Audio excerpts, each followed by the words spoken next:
예, 안녕하세요. 오늘 셋째 날 안녕하세요. 저녁 기도회 목사님, 시작하도록 하겠습니다. 어제 말씀드린 대로 좀 들어오신 분들은 우리 다 같이 좀 카메라를 좀 켜주시면은 고맙겠습니다. 오늘 저녁에 조장로님 기도이시지요? 네, 목사님. 내일은 우리 최 권사님, 모레는 송 권사님, 토요일 날은 박종화 전사님 맞지요?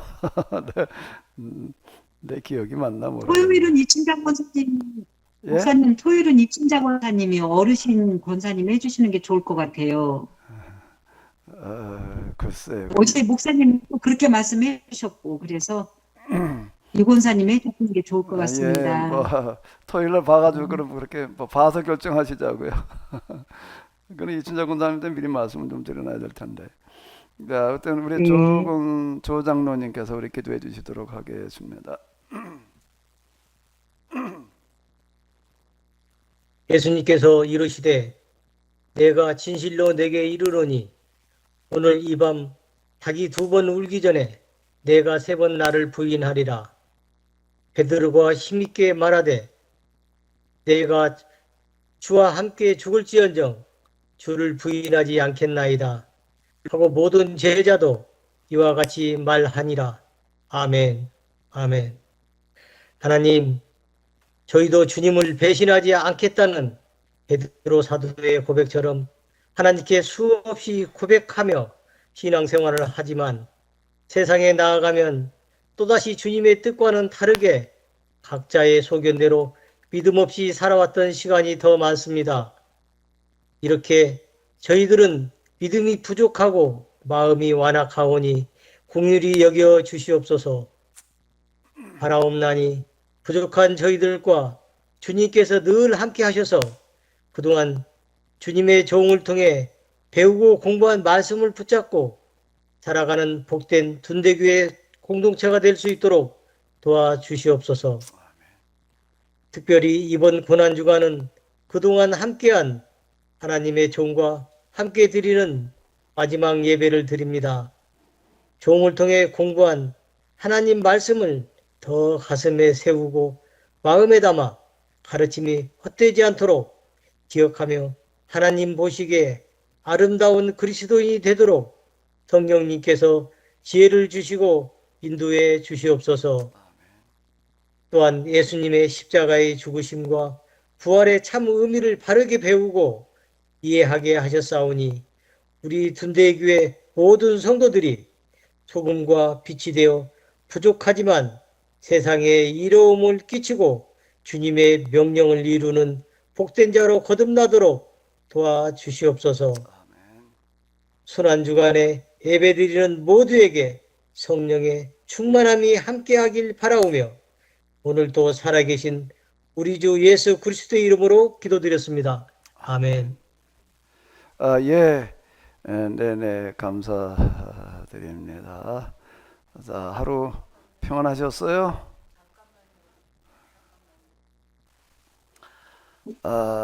예, 자, 우리 오늘 셋째 날인 것 같은데요.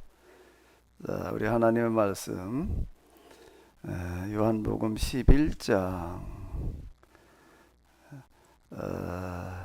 4절까지만 같이 보시도록 하겠습니다. 어떤 병자가 있으니 이는 마리아와 그 자매 마르다의 마을 베다니에 사는 나사로라. 이 마리아는 향유를 주께 붓고 머리털로 주의 발을 닦던 자요, 병든 나사로는 그의 오라비니더라. 이에 그 누이들이 예수님께 사람을 보내 이르되 주님 보시옵소서, 사랑하시는 자가 병들었나이다 하니 예수님께서 들으시고 이르시되 이 병은 죽을 병이 아니라 하나님의 영광을 위함이요 하나님의 아들이 이로 말미암아 영광을 받게 하려 함이라 하시더라. 아멘. 네, 오늘은 이 나사로의 이야기를 좀 같이 생각을 해 보시도록 하겠는데요. 나사로의 이야기는 공관복음에는 나오지 않습니다. 요한복음에만 나오는데요. 뭐 나사로의 이야기, 뭐 우리가 이제 부활절이라든지 뭐 장례식 같은 데서 많이 사용되는 그런 구절인데요. 오늘은 좀 이렇게 관점을 바꾸어서 요한복음에서는 이 나사로의 이야기를 어디에다 초점을 맞춰 놓고 다루고 있을까라고 하는 거를 좀 같이 한번 생각을 해 보시도록 하겠습니다. 이 요한복음에서 이 나사로의 사건을 그 뒤에 이야기가 적여 가지고 보게 되면은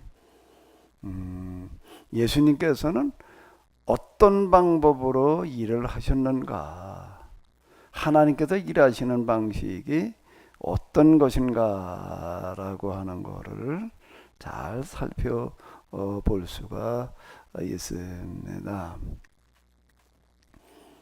이제 예수님께서 지금 가장 큰 관심을 가지고 지금 집중하시는 부분은 뭔가 하게 되면은 마지막 6월절 한 주일 동안 예루살렘에 올라가셔서 하실 사역입니다. 요한복음에서도 여기 이제 마찬가지로 지금 이제 구성이 되어져 있는데 그 공관복음과 요한복음이 같습니다. 그럼 예수님께서는 6월절을 맞아 예루살렘에 올라가시면서 아무런 계획 없이 생각 없이 가시는 게 아니에요. 그 사건이 예수님의 그 공생의 이 사건에서 가장 중요한 어떤 그런 일들이기 때문에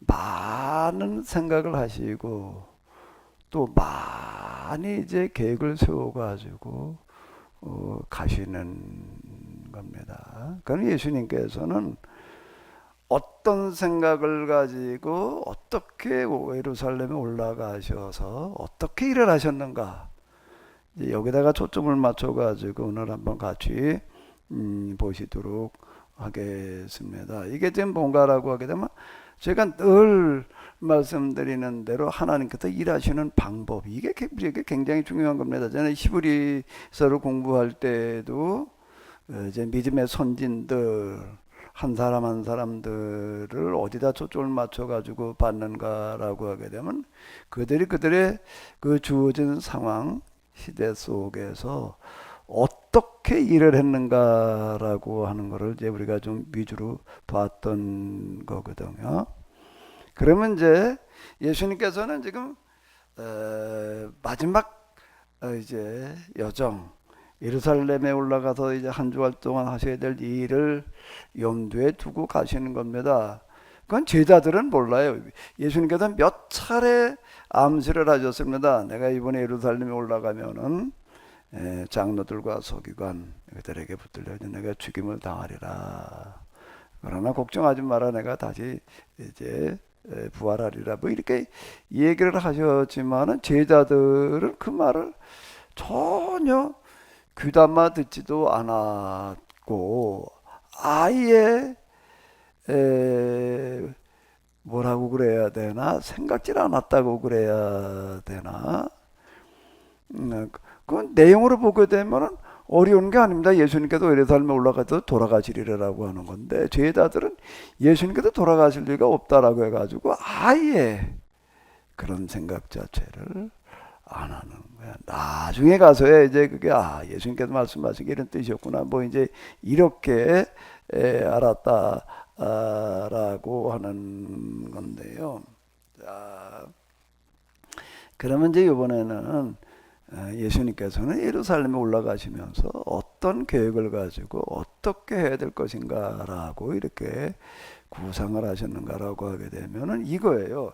예루살렘은 당시에 이제 200여만 명 이상이 모이는 그런 그 절기입니다. 6월절이라고 하는 거는요. 그 200만 명은 작은 숫자가 아니에요. 200만 명의 한 곳 예루살렘이라고 하는 그 이제 좁은 지역에 뭐 진짜 아주 인산 인해를 이룰 만큼 모여오게 되는데요. 거기 올라가셔서 무슨 일을 어떻게 하셔야 될 것인가. 요즘처럼 무슨 마이크 시스템이 갖추어져 있는 때도 아니거든요. 그 200만 명을 염두에 두시면서 그들 모두를 압도할 그런 방안을 이제 찾아내시는 거예요. 이 유월절은 당시 이스라엘의 지도자들인 장로들은 장로들대로 서기관과 바리새인들은 또 그들대로 1년 내내 준비를 합니다. 어마어마한 준비를 했어요. 200만 명의 사람들이 오니까는요, 이제 장로들, 저희 제사장, 이런 사람들은 전국의 제사장들을 이제 다 동원합니다. 다 동원을 해가지고 이제 조를 짜는 거예요. 조를 짜가지고 다 이제 배당을 해 놓습니다. 이제 몇 전을 어디에 가서 어느 지역에서 무슨 일을 어떻게 해라, 뭐 기타 등등. 거기 이제 양을 잡아가지고 제사 드리는 것만 하더라도 20여만 마리 이상이에요. 20여만 마리 이상을 잡아서 제사는 다 태워야 되는 건데 이것도 어마어마한 일이 되는 겁니다. 이건 이제 완전 총력전 비상체제가 되는 거고요. 또 당시 이제 로마에 취하에 있었는데 로마인들은 로마인들대로 총독도 이제 비상에 걸립니다. 그래서 이거 200만 명이 이제 몰려드니까 그들이 이제 점점 소요를 일으킨다 그러면 이제 곤란해지니까는요. 또 이제 로마인들은 로마인대로 이제 긴장을 해가지고 병력들을 다 동원해가지고 와서 지금 예루살렘에 진치고 있는 거고요. 뭐 이런 겁니다. 근데 여기 올라가셔서 어떻게 사역을 하셔야 될까? 그냥 올라가셔서 그냥 그냥 이게 그렇게 쉬운 얘기가 아니죠. 그 예수님은 어떻게 구상을 하시는가라고 하게 되면은 거기에 와 있는 200여만 명의 사람들의 시선을 다 예수님께로 집중하게 만드시는 방법을 찾아내시는 거예요. 그래가지고 6월절 행사를 무력화시키는 겁니다. 성전 경비병들도 그렇고 뭐 총동원 체제로 들어가 있는데 그 6월절 절기 행사를 가서 중단시키고 무력화시킨다는 것 자체가 그 어려운 거예요. 그냥 뭐 예수님께서 올라가셨다고 해가지고 저절로 그냥 뭐가 되는 게 우리는 그냥 너무 이제 단순하게 이해하는 경향이 있습니다. 예수님이시니까 그냥 뭐 가서 뭐든지 다 그냥 뭐 하셨겠지. 그냥 이렇게 막연하게 이렇게 생각하고 그냥 이제 이거 우리가 읽어내려 가는데요. 당시 상황을 염두에 두면서 이제 우리가 한번 재구성을 해봐요. 그 어마어마한 유월절 행사에 올라가서 예수님께서 무슨 일을 어떻게 하실 수가 있겠어요. 이제 그걸 하려면 먼저 유월절 절기 자체를 무력화시켜야 되는 거예요. 그 제사 드리기 위해서 준비하는 양들을 다 쫓아버린다. 우리는 그냥 예수님께서 올라가셔서 그 양을 쫓아내줬나 보다. 그게 어떻게 가능하냐. 그 성전 경비병들부터 그게 어마어마한 그런 준비를 갖춰가지고 있는데 그냥 양을 쫓아낸다고 그게 쫓아내지. 그거는 예수님께서 거기에 모여있는 사람들의 절대적인 지지를 받고 있지 않으면 안 되는 거예요. 거기 양을 제사 드리기 위해서 온 사람들 양이 그냥 짐승만 온 게 아니잖아요. 정말 평생 한번 외국에서부터 와가지고서 정말 하나님 앞에 제사 드리겠다고 준비해가지고 와가지고 기다리고 있는데 거기 지금 예루살렘에 오는 사람들 가운데 모이는 사람들 가운데에서는 그 당시 팔레스틴에 거주하던 사람들보다 해외에서 온 사람들 숫자가 더 많다라고 얘기를 할 수가 있습니다. 그거는 이제 우리가 오순절에 가서 보게 되면은 이제 그걸 이렇게 볼 수가 있는데요. 그 사람들은 예수님에 대해서 들어본 적도 없는 사람들이에요. 해외에서 온 사람들이 예수님을 어떻게 알아요? 그 사람들이 태반인 거예요. 그런데 가가지고 이제 양을 내쫓는다고 그냥 양이 내쫓아지나요? 잘못하면 맞아 죽지요. 하나님의 제사 드리려고 양 끌고 와주는데 거기다 갖다 채찍질 누군가가 나서서 한다고 한번 생각을 해봐봐요. 그게 먹혀 들어가는가? 우린 뭐 예수님께서 하셨으니까 그냥 뭐 당연히 저절로 됐을 것처럼 생각을 하는데, 우리야 지금 뭐 예수님은 하나님의 아들이시고 하나님이시고 이러지만 그 당시는 아니에요. 유대인들 중에도 좀 다른 사람들이 있다라고 하더라도 그건 정말 극히 일부에 불과한 거고, 당시 장로들, 제사장들, 서기관, 바리새인들이 지도자인데 그들은 다 예수님을 그냥 이단 취급하고 그러고 있었고요. 예루살렘에 올라가셔가지고 유월절 사역을 하신다라고 하는 거, 우리가 아는 바대로 결과는 뭔가 예수님께서 성전을 완전 장악하셨어요. 장악하셔가지고 유월절 행사도 중단시키고 그 양도 다 내쫓아 버리고, 그게 가능한 거는 뭔가 하면 거기 모여있는 사람들 모두의 절대적인 지지가 있을 때에만 가능한 거예요. 그럼 그 절대적인 지지를 어떻게 이끌어내냐라고 하는 거예요. 뭐 예수님이니까 당연히 사람들이 따랐겠지. 그건 지금 우리가 생각하는 거고요. 그 당시는 전혀 아닌 거예요. 우리가 그 당시로 돌아가서 하나하나를 우리가 좀 이제 이렇게 그 당시 상황 속에서 재구성하면서 읽어볼 필요가 있습니다.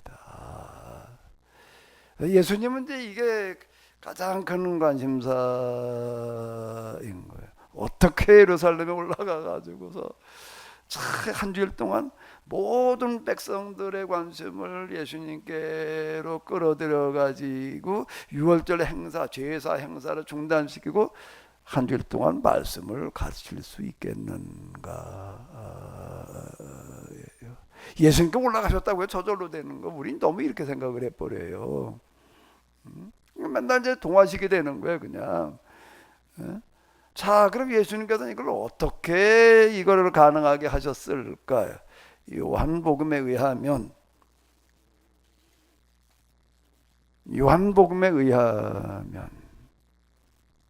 어떻게 가능했을까요? 이렇게 좀 생각해 보신 분이 계신가요?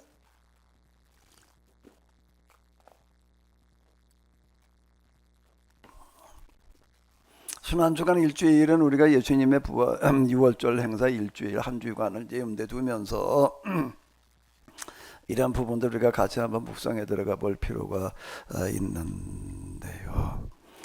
여기에서 이제 우리가 예수님께서 어떻게 이 도무지 불가능해 보이는 그 일을 가능하게 하셨는가 라고 하는 데가 좀 초점을 맞춰놓고 한번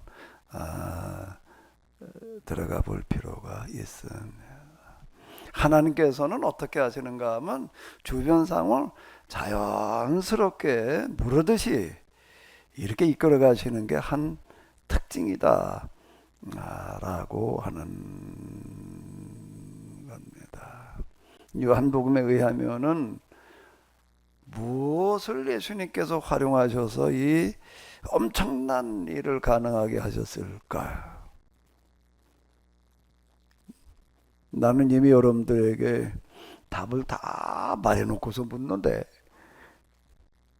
김주하 선교사님, 우리 대전 때 어떻게 가능하게 하셨을 것 같아요?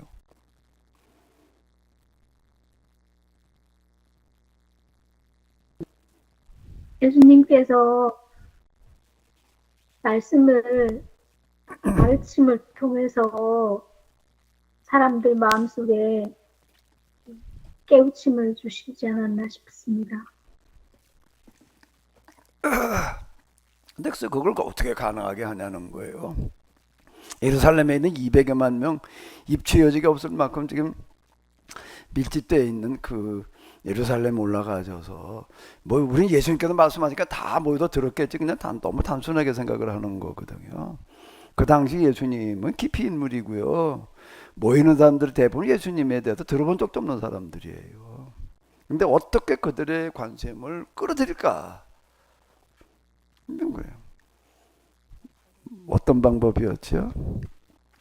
나사로입니다. 나사로예요. 나사로가 그걸 가능하게 한 사람이에요. 여기에서는요. 요한복음에 의하면 그렇습니다. 누가복음에 의하면 예수님께서 예루살렘으로 올라가시면서 사람몰이를 하시는 거예요. 사람몰이를 하시면서 누가복음에 의하게 되면 예수님께서 예루살렘에 올라가시는 기간이 굉장히 깁니다. 올라가시면서 그냥 그다음 많은 말씀들을 하시고 그래가지고 예수님을 따르는 사람들이 수만 명이었다. 뭐 이렇게 얘기를 합니다. 이 사람들은 몰고 올라가 가지고서 이제 예루살렘을 장악하고 들어가고는 어떤 이런 거거든요. 근데 이제 요한복음에 의하면 어떻게 가지고 가도 예루살렘을 성전을 장악하시는가 하면 나사로를 활용하시는 거예요. 뭘 어떻게 하는 게 좋을까? 이제 예수님은 내다보시는 거예요. 하나님의 영이 임하게 되면은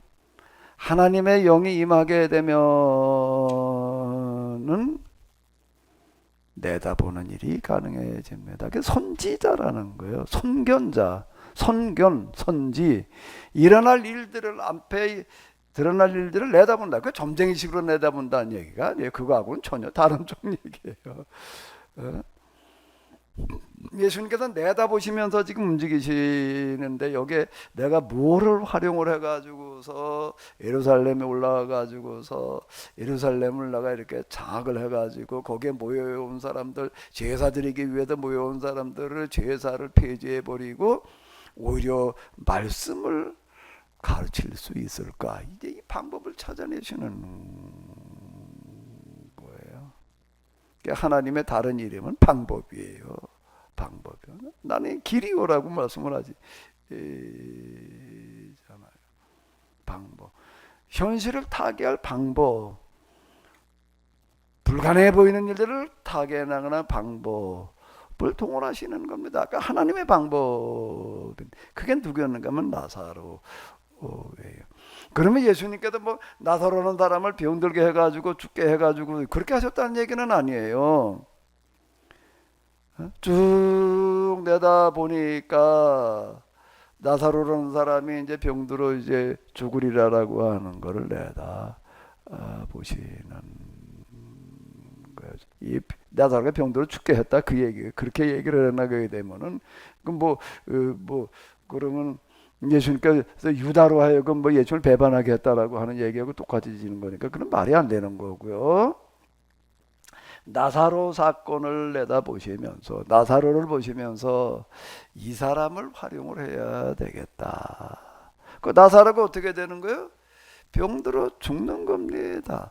그 나사로는 몰라요. 그의 가족들 마르다와 마리아도 몰라요. 그냥 멀쩡하던 사람이 갑자기 이제 병에 들어가지고 이제 사경을 헤매는 거예요. 그 다급하죠. 그 예수님한테 사람을 보냅니다. 아마 직접 오지 않고 여긴 보니까 뭐 사람을 보냈다라고 그랬던 것 같은데 그 누이들이 예수님께 사람을 보내어 이르되 왜 직접 오지 않고 사람을 보냈을까라고 하게 되면 지금 나사로가 워낙 위급해가지고 아마 부모도 없었던 것 같고 여기 지금 세 남매가 살아갔던 것 같은데요. 누군가를 보내는 것 같아요. 근데 지금 몇 시인가 이건 뭐지? 차근차근 생각을 해보려면 벌써 10시네. 주의 보시옵소서 사랑하시는 자가 병들었나이다. 아니 나사로가 병들었습니다라고 말하지를 않고 사랑하시는 자. 그럼 사랑하시는 자 그러면 예수님께서 누군지를 알아들으셨다는 얘기가 되는 거야. 사랑하시는 자 나사로. 그 뒤에 가서 이렇게 보게 되면 예수님께서 본래 마르다와 그 동생과 나사로를 사랑하시더니 자 성경 물론 예수님께서 전부 다 사랑하셨지만은 누군가를 이렇게 지명해가지고 사랑하셨다라고 기록되어져 있는 건 아마 여기밖에 없는 것 같은데 뭐 시간이 조금 가더라도 왜 이들을 사랑하셨을지도 한번 좀 생각해 볼까요? 어떤 사람을 사랑하시는지, 왜 이들을 사랑하셨는지 시간이 좀 너무 많이 갈려나? 괜찮으시겠어요? 대답이 없으니까 뭐 어떡하라는 건지 알 수가 있나? 누가 마이크 켜고 대답 좀 해봐봐요. 조금 생각해봐요, 말아요.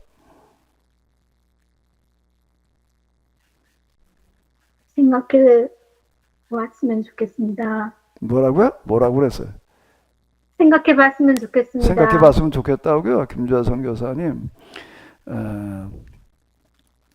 왜 마르다, 마리아, 나사로를 사랑하셨느냐? 사랑하셨다고만 나와야지 왜 사랑하셨는지는 나와야지를 안 해요. 그럼 편애인가? 뭐야? 왜 이들 주의 사랑하시는 자가 자 병들었나이다. 이게 뭐 좀 특별한 관계였다라고 하는 겁니다. 왜 그들을 사랑하셨을까요? 마르다, 마리아, 나사로는 부모가 없었던 것 같습니다. 부모 없이 세 남매가 이제 따로 컸던 이런 건 것 같은데요. 근데 단서가 하나 있어요. 뭐가 단서인가 하게 되면은 이 마리아는 향유를 주께 붓고 머리털로 주의 발을 닦던 자요.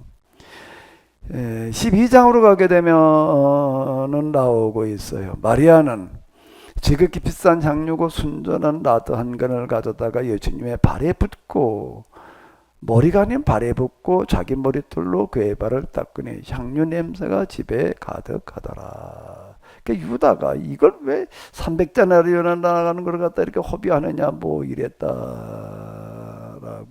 하는 건데요. 그 예수님께서는 그 얘기를 들으시고, 야, 놔둬라. 나의 장례를 준비한 거다. 이제 이렇게 이제 이야기를 하십니다. 예수님께서 돌아가실 줄을 아셨고, 돌아가시고 나면은 급히 장례를 치르라고 이스라엘 사람들이 장례 치를 때 기본적인 예식인 향유를 바르는 시간이 없어서 그냥 장례 치르리라고 하는 것까지 내다보시는 거예요. 그래서 그건 내 장례를 위해서 미리 지금 부어놓은 거다. 이렇게 받아들이셨다라고 하는 겁니다. 그 마리아가 향유를 부었다라고 하는 건데요. 요 이야기는 마태, 마가, 누가에 다 나오고 있습니다. 마태에 이렇게 보게 되면은 베다니 나병 환자 시몬의 집에 계실 때에 한 여자가 옥합을 가져와서 이제 여기는 머리에 부었다라고 나오는데요. 어쨌든 뭐 이제 왜 이렇게 허비하느냐 뭐 이러느냐 뭐 이제. 근데 이 여자가 내 몸에 향유를 부은 것은 내 장례를 위함이니라. 또 마가복음에도 나옵니다. 마가복음에도 또 이제 베다니 나병 환자 시몬의 집 뭐 이제 내 장례를 준비했다. 누가복음에도 또 나와요. 여기는 베다니 뭐 그 얘기는 안 나오고 한 바리새인 이렇게 나오는데요. 같은 사람이라고 하는 거를 이제 이렇게 볼 수 있는 거는 시몬이라고 하는 걸, 바리새인 시몬, 뭐 이제 이렇게 이야기를 하는 거 같은 사건이라고 하는 걸 가지고 이렇게 볼 수가 있는데, 여기 누가복음에 의하게 되면은 향유를 발에 부었다라고 이제 이렇게 나와 있습니다. 근데 여기 누가복음에 보게 되면 조금 마태나 마가에 없는 이야기가 하나 나오고 있어요. 예수님을 청한 바리새인이 그걸 보고, 즉 어떤 여자가 예수님께 와가지고서 울면서 눈물로 발을 적시고 머리카락으로 발을 닦고 그 발에다 또 입을 맞추고 향유를 붓고, 이건 뭐 식사 자리가 그냥 다 엉망이 돼버리는 건데 짜증을 내는 거예요. 속으로, 마음속으로 생각한 거예요. 말로 한 것도 아니에요. 마음속으로 생각하기를 이 사람이 진짜 선지자라면은 자기를 만지는 여자가 누구며 어떠한 자고 죄인인 줄을 알았으리라. 뭔가 뭐 그 당시 유대인들은 죄인과 접촉하는 거를 이제 정결례를 어기는 거다라고 해가지고서 접촉을 안 하려고 그랬습니다. 오질 못하게 하는 거예요. 이 여자가 어떠한 자 곧 죄인, 어떠한 자, 이 여자라고요? 어떠한 자고 죄인이라고 하는 거는 여기서 부정한 여자라는 이야기인데 무슨 뜻인가라고 하게 되면은 이제 창기라고 하는 거를 암시하고 있는 그런 구절이 이렇게 되겠습니다. 마태나 마가에는 없는데 누가에는 이제 요 구절을 집어넣어 놨습니다.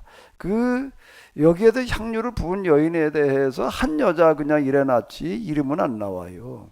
근데 요한복음으로 넘어가게 되면 이제 그건 마리아라고 하는 거, 마르다의 동생 마리아. 마리아는 이름이 워낙 많으니까 베다니의 마르다의 동생 마리아 이렇게 볼 수가 있는데 이 여자였다라고 하는 걸 이제 우리가 이렇게 볼 수가 있습니다. 같은 배단이고 향유를 갖다가 이제 발에다 부었다 뭐 그리고 머리카락으로 닦았다 이렇게 되면 뭐 같은 여자라고 하는 걸 이제 우리가 이렇게 짐작해 볼 수가 있습니다. 그러면 예수님께서 마르다, 마리아, 라사로를 사랑하셨다는 얘기는 무슨 얘기가 되는가? 이 마리아라는 여자는 아마도 우리가 추정해 볼 때 부모 없이 세 남매가 뭐 아마 언제부터 같이 살았는지는 모르지만은 아마 어린 나이 때부터 그렇지 않았을까라고 추정이 되어지는데 뭐 살 길이라는 게 쉽지를 않습니다. 그 당시에 뭐 그러다 보니까는 이제 사실 우리나라도 60년대, 70년대만 하더라도 여자들이 정말 먹고 살기 힘들어가지고 몸 파는 길로 들어서는 경우들이 많았습니다. 뭐 이북에서는 무슨 꽃제비 이렇게 얘기를 하고요. 베네수엘라 거기 이렇게 얘기하는 걸 이렇게 보게 되면 여자들이 먹고 살 길이 없어가지고 정말 뭐 교사를 하고 그러던 여자들이 주변 나라를 못 팔러 간다. 뭐 이런 얘기도 요즘도 우리가 이제 보고 있습니다. 그러다가 예수님을 만나가지고 완전 새로운 길을 갔던 사람이었으리라라고 우리가 이제 추정이 되어지는데요. 예수님께서 이들을 사랑하셨다라는 그런 이야기는 이걸 얘기해주고 있습니다. 어떤 사람을 사랑하시느냐. 근데 어쨌든 마르다, 마리아, 나사로를 예수님께서 극진히 사랑하셨는데 나사로가 병들게 됐는데 뭐라고 말씀하시는가라고 하게 되면 이 병은 죽을 병이 아니라 하나님의 영광을 위함이로 하나님의 아들이 이로 말미암아 영광을 받게 하려 함이라. 이 나사로를 하나님께 병들게 하셨다 그렇게 얘기를 하게 되면 곤란한 얘기가 되는 거죠. 이제 이 사건을 적극 이제 좋은 쪽으로다가 활용하시겠다라고 하는 그런 뜻이 이렇게 되는 건데 마르다 마리아 뭐 전혀 못 알아듣습니다. 누구도 몰라 이게 무슨 얘기인지를. 예수님만 아시는 그런 얘기가 이렇게 되는 건데요. 그 나사로가 병들었다 함을 들으시고 그 계시던 곳에 이틀을 더 계시는 거야. 바로 가셨어야지. 이틀을 왜 더 계셨죠? 그건 우리가 뒤에 이야기를 보면은 알아요. 왜 이틀을 더 계셨던 거예요? 나사로가 죽을 때까지 기다리신 거예요. 죽을 때까지 워낙 위급했던 것 같아요. 예수님한테 사람을 보내가지고 그냥 이럴 정도로 했던 걸 보게 되면은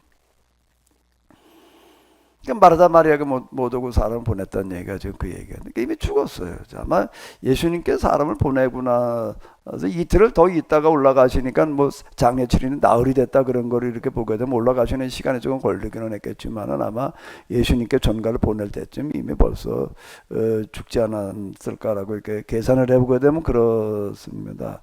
예수님께서 이틀을 더 계시다가 올라가시는 거예요. 그건 일부러 그렇게 하시는 겁니다. 물론 여기 바쁜 일정이 또 있으시기도 했겠지만은요, 이틀을 더 계시다가 이제 올라가자. 그러면서 뭐라고 말씀하신가? 우리 친구 나사로가 병들었으니, 잠들었으니 깨우러 가자. 자, 이제 죽었다는 걸 아시는 거예요. 예수님께 죽은 사람은 꼭 잠들었다고 그러시니까. 잠들었으니 깨우러 가자 그러고 가십니다. 가보니까 장례 치른 지가 이미 며칠이나 된 거예요? 4일이나 되는 거예요. 우리가 잘 아시는 대로 이제 무덤가에 가가지고 나사로야 나오너라라고 해가지고서 이제 다시 살려내시는데요. 근데 요한복음에서는 요 이야기를 그렇게 끝내지를 않아요. 그 이야기를 그렇게 끝내지를 않고 어디까지 끌고 가는가라고 하게 되면 12장까지 끌고 가는데요. 아, 6월절 엿새 전에 요것도 6월절 엿새 전에 이제 엿새 전까지 6월절 절기가 이제 일주일 동안 진행되어지자 나 이제 요건 맞춰가지고 이제 딱 올라 가시는 겁니다. 그러니까 나사로가 죽는 시간이 딱 맞아 떨어진 거예요. 딱 맞아 떨어져서 6월절 한 열흘 전에 죽어가지고 열흘 조금 더 됐겠네요. 열 며칠 전에 좀 죽어가지고 이제 무덤 속에 장례 치러가지고 있다가 이제 그가 살아난 거예요. 베단이라고 하는 것은 예루살렘하고 붙어 있습니다. 뭐 한 2km 남짓 되는 어떤 이제 그런 곳인데요. 예루살렘이 유월절 기간에 200여만 명의 사람들이 모여든다라고 하게 되면 예루살렘 주변이 베단이 여기까지 사람을 꽉 차는 어떤 이제 이런 거야. 예수님께서 이제 베단에 올라오셨더니 이제 거기 잔치를 벌이는데 그 잔치 자리에서 이제 마리아가 이제 향유를 부었다라고 하는 겁니다. 자, 이제 그런데 그 뭐 이걸로 끝나지를 않아요. 그 다음 이제 이렇게 보게 되면은 9절에 이렇게 나오고 있습니다. 한번 보세요. 유대인의 큰 무리가 예수님께서 여기 계신 줄을 알고 오니 이는 예수님만 보기 위함이 아니요 죽은 자 가운데서 살리신 나사로도 보려 함이로라.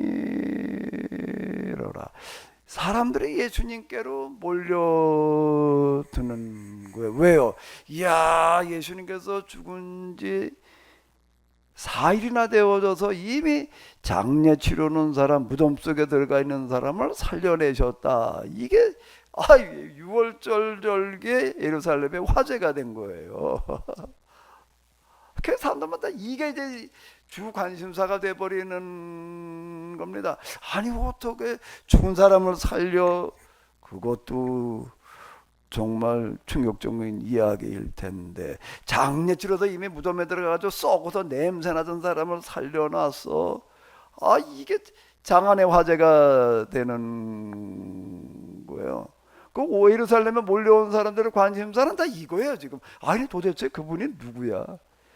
예수님이라는 분인데 그 예수님의 이름을 처음 듣는 사람도 거의 수두룩하거든요. 그 예수님이 그런 놀라운 분이야. 야, 그래도 사람들이 그냥 베다니로 몰려가는 거예요. 그거 사는 사람은 어디서 누구 그 사람이 뭐야? 나사로야. 어디 살아? 베다니. 이렇게 되는 겁니다. 그 욕을 노리는 거예요. 예수님께서는요.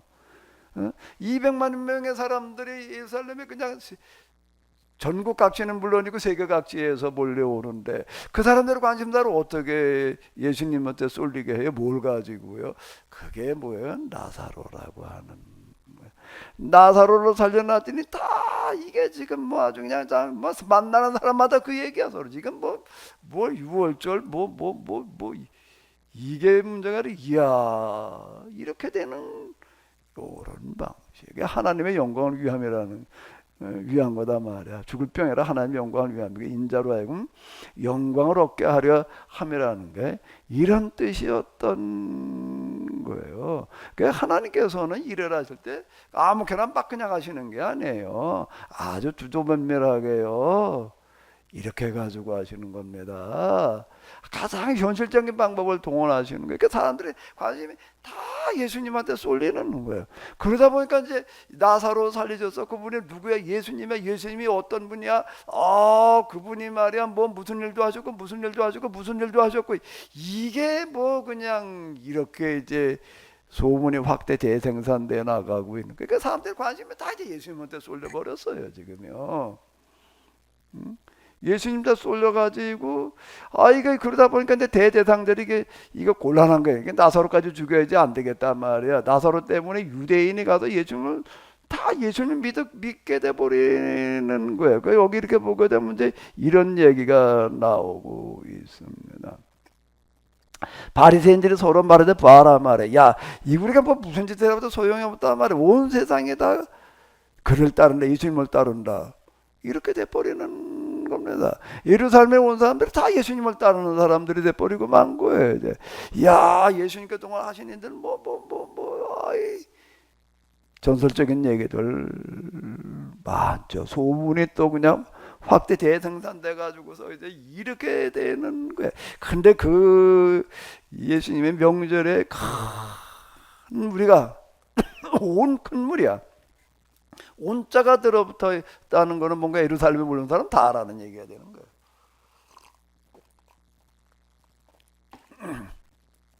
예수님께서 예루살렘으로 오신다는 것을 듣고 종려마 가지를 가지고 맞으러 나가 외치니 호산나 찬송하리로다 주의 이름으로 오시는 이곳 이스라엘의 왕이시오. 이렇게 되는 거예요. 그랬더니 그냥 유대인들이 이제 지도자가 뭐라 그러니까 야 이제 뭐 속수무책이 돼버리고 말았단 말이야. 여기 온 다음에 다 예수님을 그냥 저렇게 아주 광팬이 돼가지고 따르니 뭐 우리가 아무것도 할 방법이 없다. 이렇게 되는 겁니다. 그래가지고 예수님은 어떻게 하셨는가라고 하게 되면은 예루살렘에 올라가셔가지고서요 성전을 완전 장악하시는 거예요. 그리고 한 주일 동안 제사를 위해서 준비해놨던 유월절 그냥 다 해산시키시고 죄송합니다.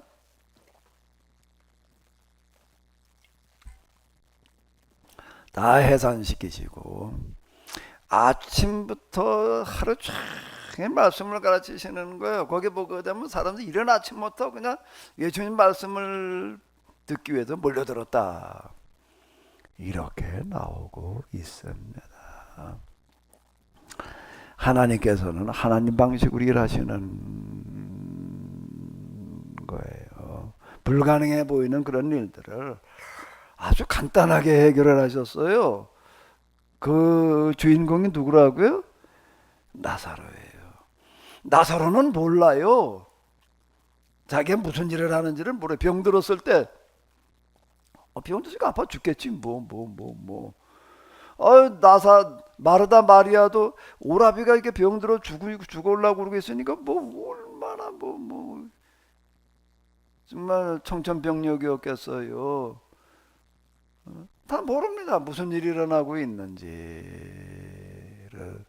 그런데 예수님은 그걸 내다보시면서 나사로를 활용을 해가지고서 예루살렘에 올라가서 이 사역을 가능하게 해야 되겠다. 자, 이렇게 보시는 거예요.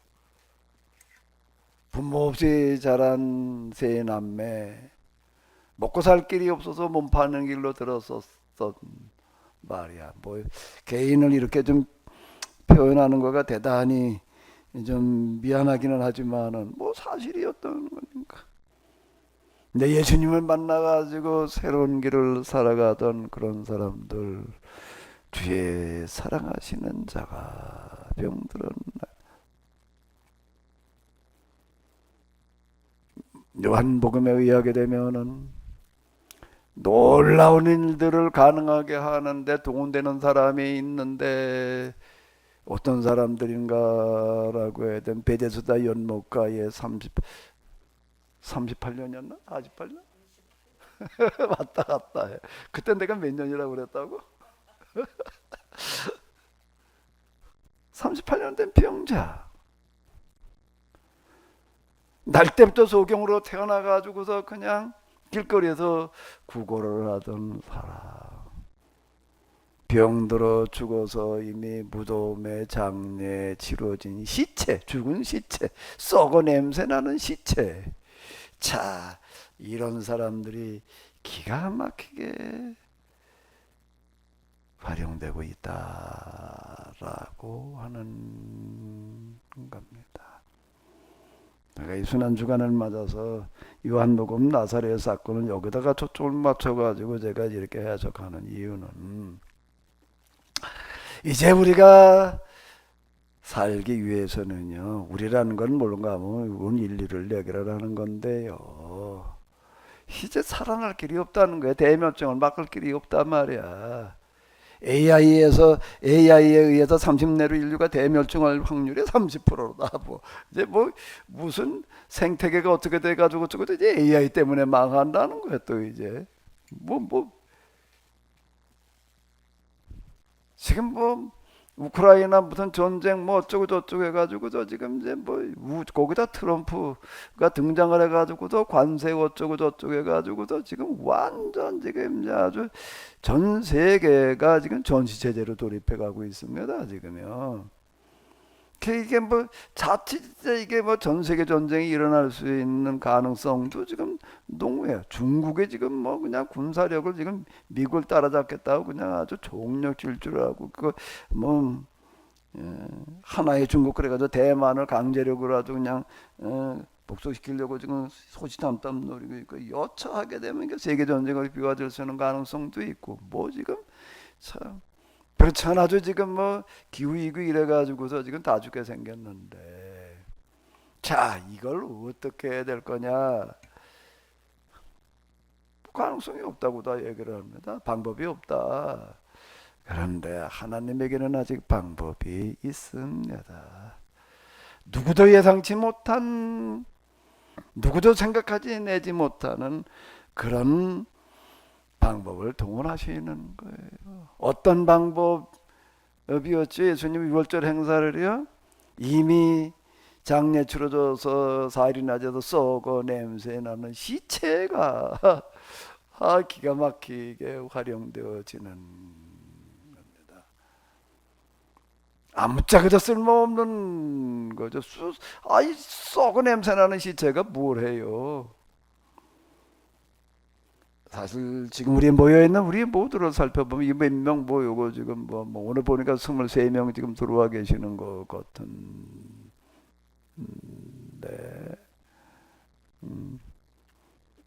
카메라 안 킨 분도 몇 분 계시는 것 같고, 뭐 이제 그래요. 우리가 뭘 할 수가 있겠는가? 하나님께서는 전혀 쓸모없어 보이는 38년대 병자가 뭘 해요? 날 때부터 소경돼도 구걸하는 사람이 뭘 해요? 자, 이런 겁니다. 오늘 우리가 살기 위해서 할 수 있는 방법은 하나. 예수님께서 예루살렘에 올라가셔서 거기에 모이는 모든 사람의 관심을 예수님께 집중하게끔 만들어 놓으신 거 뭐냐고. 오늘 우리 시대가 살아남기 위해서는 또 하나의 이제 제2의 나사로의 사건이 동원되어야 될 판입니다. 전 세계의 모든 시선이 한 곳에 집중되게 만들어 놔야 돼요. 그 한 곳이 무엇일까요? 하나님께로 집중되게 만들어 놔가지고 그 요새를 몰아가지고 전쟁을 종식시키고요. AI 이제 더 이상 발전시키지 못하게 해놔야지 되는. 그걸 어떻게 가능하게? 불가능해. 그걸 어떻게 가능하게? AI 지금 뭐 아주 전 세계 지금 뭐 IT 기업들이 AI에게도 밥 먹고 살려고 아주 그게 돈이 된다고 그래가지고 엔비디아 뭐 무슨 HBM 무슨 반도체 뭐 우리나라 삼성 뭐 대만의 TMC, SK 뭐 여기 뭐 지금 그리고 뭐 AI 기업체들 무슨 뭐 다 난리들인데, ChatGPT부터 시작을 해가지고서 그냥 뭐 구글 MS 오피스 이걸 어떻게 이제 누가 나서서 그거 수습시킬 거예요, 이거를요. 어떻게 그게 가능해요? 그런데 하나님에게는 방법이 있습니다. 예루살렘에 모여있던 그 당시 200만 명의 사람들의 모든 관심과 시선을 집중시키시던 예수님께서는 오늘도 그 하나님 지금도 살아계신 줄로 믿습니다. 우리가 이제 기도하면서 온 세계인의 관심을 한 곳에 집중시키게 만들어 놓을 한 사건이 필요합니다. 그것이 유일하게 살아남을 수 있는 길일 것 같아요. 순환주간 우리 이렇게 모였는데요. 그저 뭐 그냥 순환주간 뭐 해마다 지내는 거 그저 뭐 예수님의 십자가 좀 묵상하면서 뭐 이거 말고 나사로 사건을 좀 염두에 두시면서요. 예수님께서는 온 예루살렘에 모여있는 사람들의 시선을 한 곳으로 끌어모셨지만 온 세계 이제 뭐 인터넷 뭐 기타 등등 뭐 방송 매체 해가지고서 이제 뭐 이제 글로벌 시대예요. 이제 지구촌 시대인데요. 전 세계인의 관심을 한 곳에 집중시킬 사건이 필요한 때가 되어졌습니다. 하나님께서는 이 모든 것을 내다보시면서 이미 다 준비해 놓으셨어요. 문제는 그 하나님의 계획과 인도하심에 따를 믿음을 가진 사람들입니다. 이 저녁에 모이신 여러분들 모두가 2025년 순환절 기간 동안 나사로를 좀 묵상하시기 바랍니다. 나사로 사건을, 하나님의 방법을, 그러면서 이제 우리로 하여금 길을 열어 주시옵소서. 길을 찾게 하여 주시옵소서. 대인류 대멸종의 위기가 절망과 파국, 비극으로 끝나지 아니하고 나사로의 죽음이 아니라 예수님의 예루살렘 사역을 가능하게 이끌어 가셨던 것처럼 저희들 가운데 같은 방법으로 함께 하셔서 오늘 우리 시대에 나사로 사건이 있게 하여 주시옵소서. 우리가 믿음을 가지고 선지선견 내다보는 겁니다. 내다보면서 따를 수 있는 자 되게 하여 주시옵소서. 구속사 신앙에서 예수님의 죽으신 십자가, 고통, 고난 여기다가 초점을 맞춰놓고 그거나 가지고 그냥 묵상하면서 뭐 예수님의 고난을 생각하자라고 한다면은 계약사는 그게 아니에요. 예수님의 죽으심으로 말미암아 맺어지는 새계약, 이제 새계약 공동체에 들어온 우리가 어떻게 새계약을 지켜 이 땅에 하나님 나라를 임하게 할 것인가. 관심의 초점이 예수님 십자가의 죽음과 고통에 있는 게 아니에요. 계약사를 볼 때에는요, 계약 공동체인 우리가 어떻게 예수님의 죽으심을 헛되지 않게 하며 이 땅에 하나님 나라를 임하게 해야 될 것인가를 깊이 묵상하며 기도하시는 시간 되시기 바랍니다. 하나님, 셋째 날 저녁 저희들이 나사로 사건을 생각해 봤습니다. 나사로 사건 다 알고 있습니다. 교회 다니는 치고 모르는 예가 없습니다.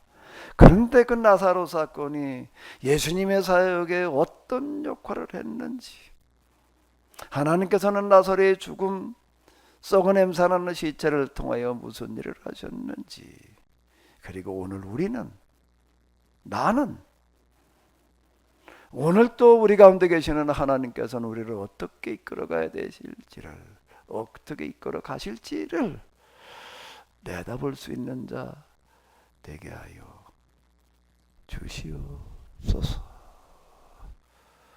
순환주간이 저희들 모두에게 나사로 사건을 묵상하며 재현시켜 갈 수 있는, 이 시대에 나사로 사건을 재현시킬 수 있는 저희 모두가 되게 하여 주시옵소서. 우리 주 예수 그리스도의 이름으로 기도하옵나이다. 진지하게 같이 기도하시기 바랍니다. 바다야 잔잔하라, 태양아 멈추어라. 이 땅의 정신